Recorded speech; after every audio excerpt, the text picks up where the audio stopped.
చేస్తున్నాను.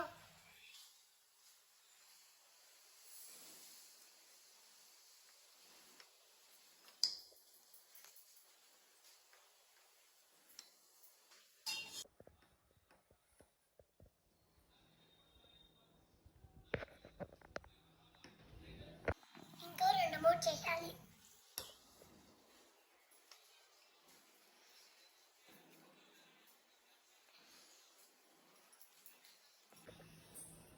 చూడండి ఇలా అయ్యాయి. ఇప్పుడు మనం దీన్ని కాల్చుకొని తిందాం.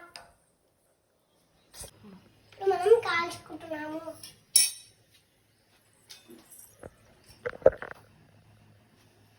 కొంచెం ఆయిల్ వేసుకుందాం మనం.